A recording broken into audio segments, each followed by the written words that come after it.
In the heart of northern Wisconsin, between the small towns of Cable and Hayward, the woods come alive.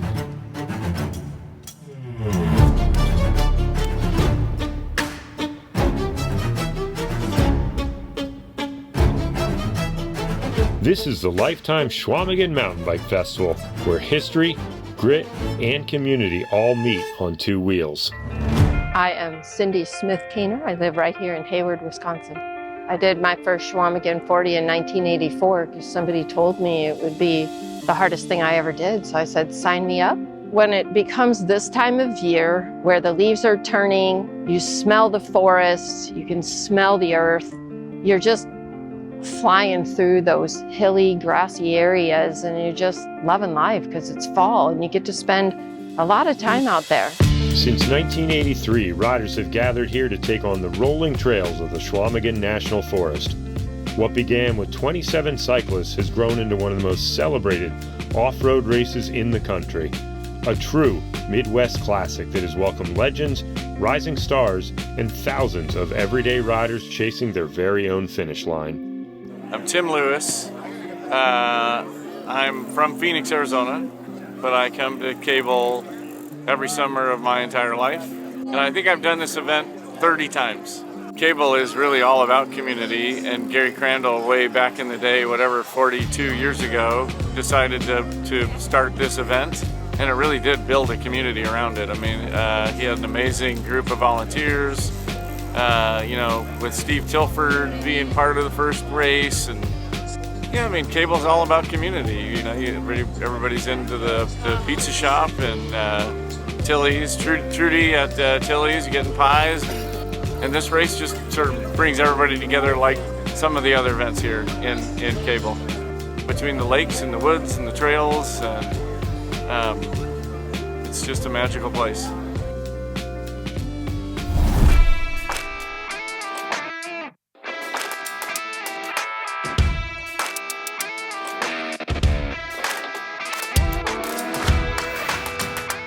It's pretty cool. My first time at Chequamegon, I remember coming out to the kids race and it was like 250 kids. I think this year's almost 350.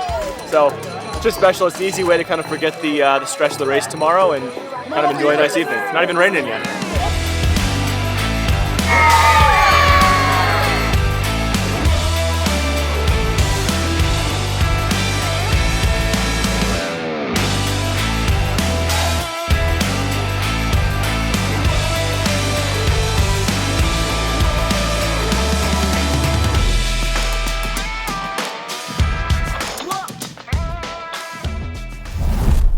Welcome to Hayward, Wisconsin, and stop number 4 of the 2025 Life Time Grand Prix.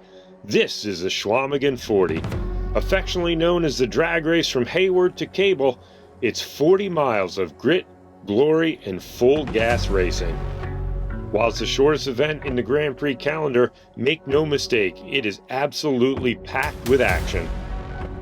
Here we go, the map of the Chequamegon 40 bike race, affectionately known as the drag race from Hayward, Wisconsin up to Cable, Wisconsin. The racers start out with a grassy climb, which everyone loves to hate, into the single track. It's all about getting that hole shot, and essentially then everybody starts to settle down. There are some gravel roads that cross over the Birkebeiner course, opens up just a little bit before they head on to our first aid station of the day, Double O. After Double O, they're treated to a little bit of a reprieve, and then the action starts at the top of the climb. So you have the highest point in the course, Fire Tower Hill, and then followed by the Seven Sisters after this punchy, brutal climb. After that climb, there's still nothing left but pedaling and more undulations. And really after this Timberland Trail, the finish starts to open up, the single track stops, and then we head into Powerline. The undulations of Powerline wide open, power laid towards the finish, and here's the hero's welcome. And this year the pro fields are stacked. On the women's side, we have current overall series leader Cecily Decker in town, as well as last year's winner, Sofia Gomez Vichafanye. It's just 2 points down in the overall. Now, there's no doubt Vichafanye will not only be aiming for the repeat win, but also the opportunity to move back into the top overall spot that she's been so accustomed to. Melissa Rollins is also with us up here in the Northwoods.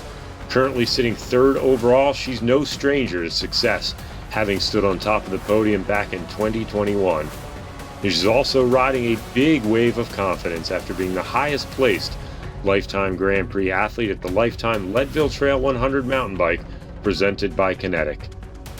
On the men's side, well, there's no doubt that Keegan Swenson will have the biggest bullseye on his back. In the midst of an unparalleled run of form, he's won his 5th straight Lifetime Leadville Trail 100 mountain bike presented by Kinetic, and was most recently crowned the UCI Cross Country Marathon World Champion. He's also the defending champion here and will surely be looking to carry that form to a repeat victory. Just 7 points down in second, we have the Swiss superstar Simone Pelot making his Chequamegon debut, and he will no doubt keep Keegan on his toes. Don't forget, we also have last year's runner-up in that tight sprint finish to the line, Alex Wild, looking to avenge that loss. The crowds are ready, the athletes are ready. This is Chequamegon. All right, and we are off and racing. Everyone clipped in. We even have some drop bars here today. Alexis Scarta basically leading it out the gate. Melissa Rollins sitting right there. Second wheel, Cecily Decker making sure that she is moving up, getting good position.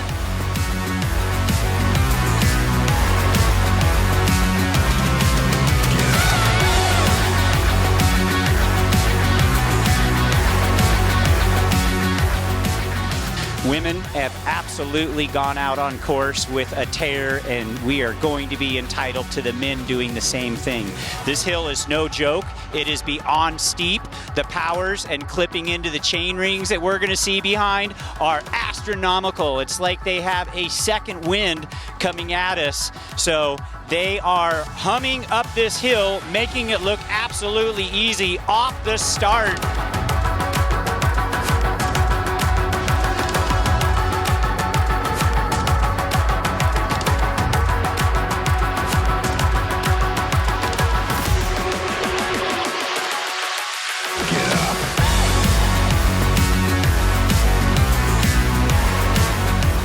All right, we have a quick race update right here at mile 15. We have Sofia Gomez Vichafanye leading a group of 10 through, headed towards 008 station, and quickly followed on her wheel is Alexis Scarta. Melissa Rollins, Samara Shepard also rounding out those top 4. And let's not forget, we have Cecily Decker in here and Cecile Lejeune, one of our newcomers to the Lifetime Grand Prix.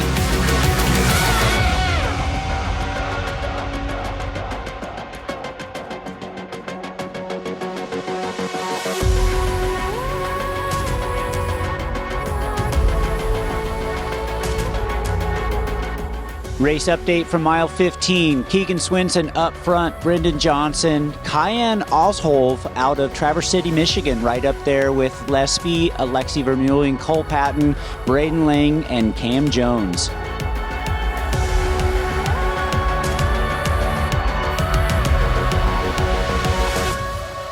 Get up.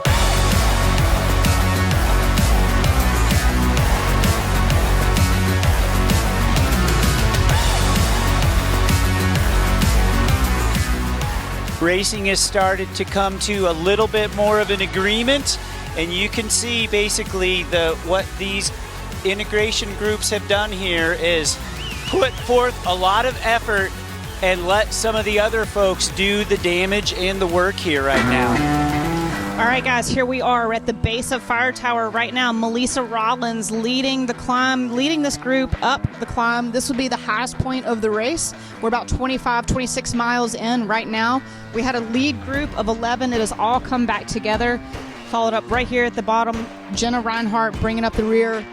And this was a crucial section of the race because essentially they came off of nice gravel, flowy roads onto a less maintained road, so position is crucial going into this climb.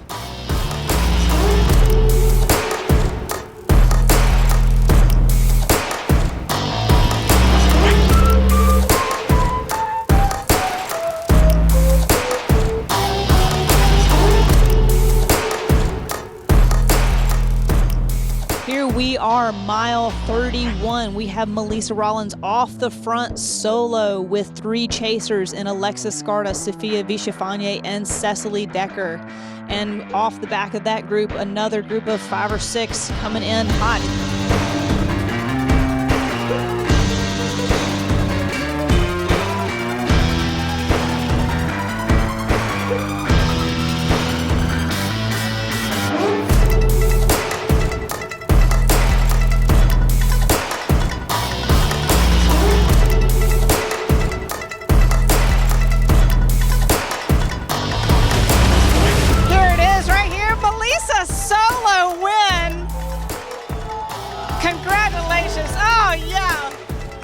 Enough time, victory salute.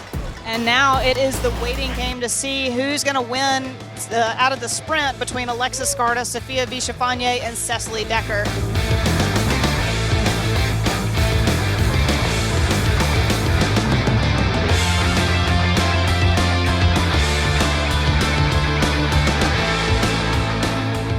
All right, guys, we're here with our winner, Melissa Rollins, Live Giant team.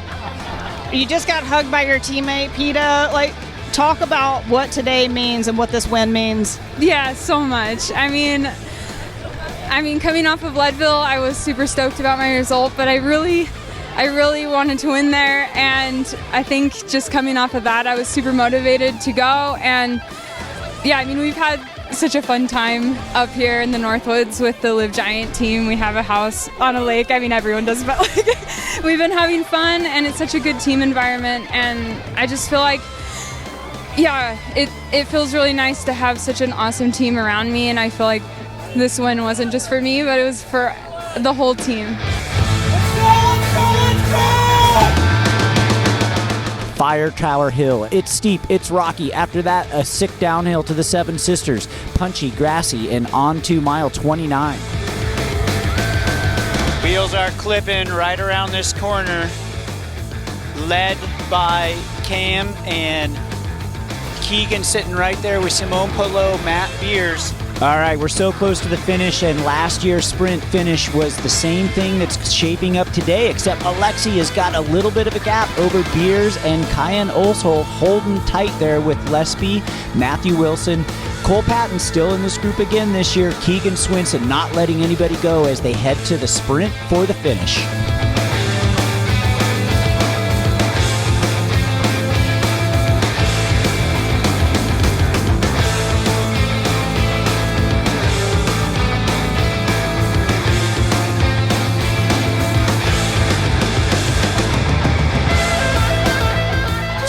Alexi Vermeulen snuck out in front. Alexi tucked on in, taking second. Check it out, Johnson Torbjorn.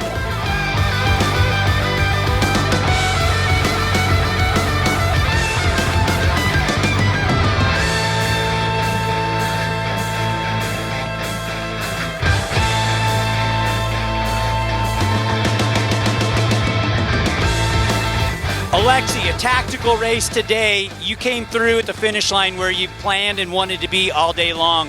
What happened in that last mile? Where did you make your move, and how come it stuck? I don't actually remember. I started trying probably 7 miles to go, and you could see the group was splintering, but guys were chasing. But you always know that rubber band's going to snap when there starts to have some gaps opening. So I kind of just bided my time. I could tell that anybody who got on my wheel wasn't really willing to work. It's such a long way to the finish. I mean, to be honest, I didn't think anyone could go solo. But in the end, just kind of trusted myself, saw the gap happen, and committed. I mean, it's one of those times that once you commit, you just have to believe in yourself, because once the group comes back, they're going to beat you in the sprint.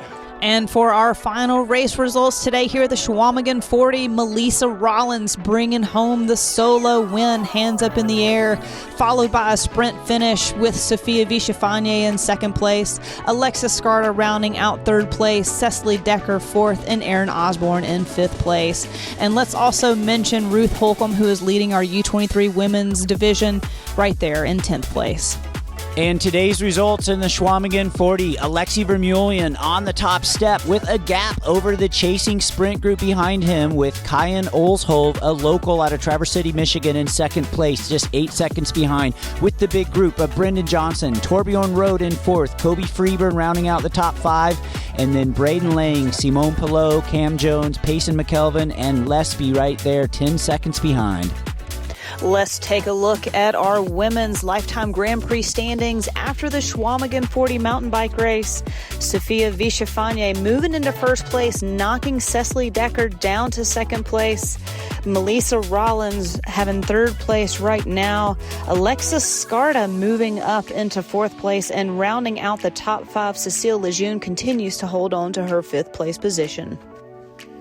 And now we take a look at the men's standings after the Chequamegon 40 mountain bike race. Not much has changed out of that top 3. Still the same positioning for Keegan Swenson taking that first spot, closely followed by Simone Pilot, followed by Torben Ruud.